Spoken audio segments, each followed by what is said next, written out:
Sai Satcharita Chapter 5 continued. Turning water into oil. Sai Baba was very fond of lights. He used to borrow old oil from shopkeepers and keep lamps burning the whole night in the masjid and temple. This went on for some time. The Banyas who supplied oil once met together and decided not to give him oil. When, as usual, Baba went to ask for oil, they all gave him a distinct no. Unperturbed, Baba returned to the masjid and kept the dry wicks in the lamps. The Banyas were watching him with curiosity. Baba took the tin pot, which contained very little, a few drops of oil, put water into it and drank it, and then forced it full into the container. After consecrating the tin pot in this way, he again took the water from the tin pot and filled all the lamps with it and lighted them.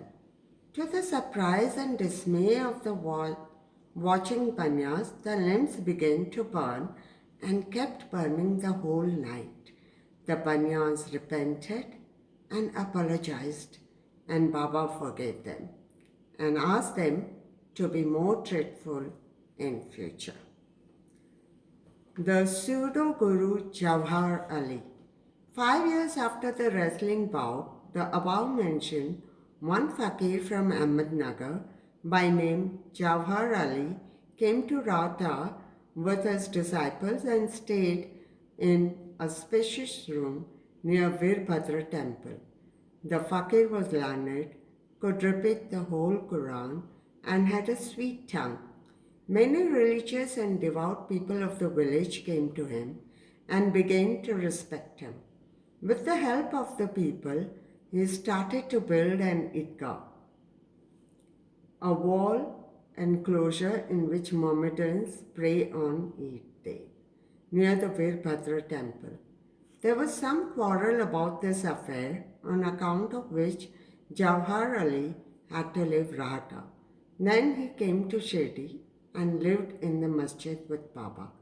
People were captured by his sweet talk, and he began to call Baba his disciple. Baba did not object and consented to be his chela.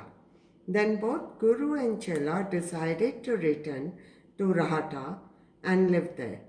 The Guru never knew his disciple's worth, but the disciple knew the shortcomings of the Guru. Still, he never disrespected him, observing carefully his duties. He even served the master in various ways.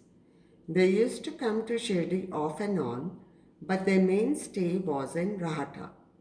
The loving devotees of Baba in Shirdi did not like that Baba should stay away from them in Rahata, so they went in a deputation to bring Baba back to Shirdi.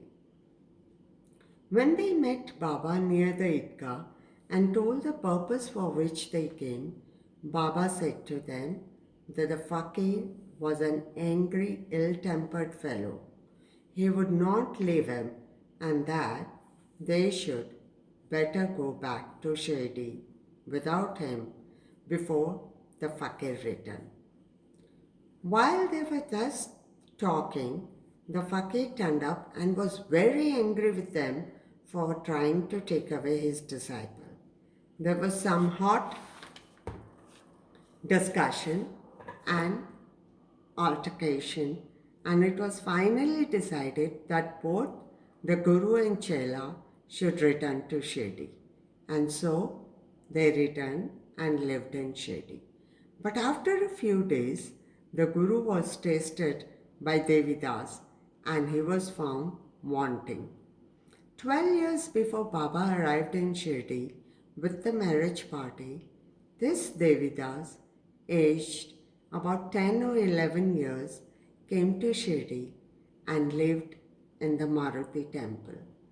Devidas had fine features and brilliant eyes, and he was dispassion incarnate and a dhyani.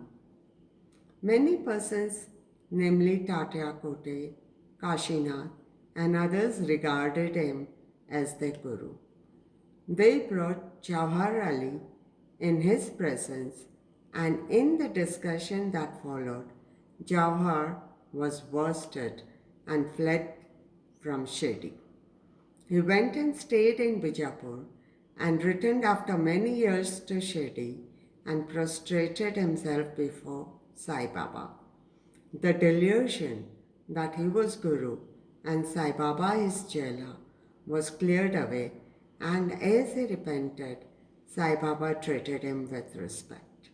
In this case, Sai Baba showed by his conduct how one should get rid of egoism and do the duties of a disciple to attain the highest end, namely self-realization. This story is told here according to the version given by Malsapati, a great devotee of Baba. In the next chapter will be described Ramnavami festival, the masjid, its former condition and later improvement in it, etc. Bow to Shri Sai. Peace be to all.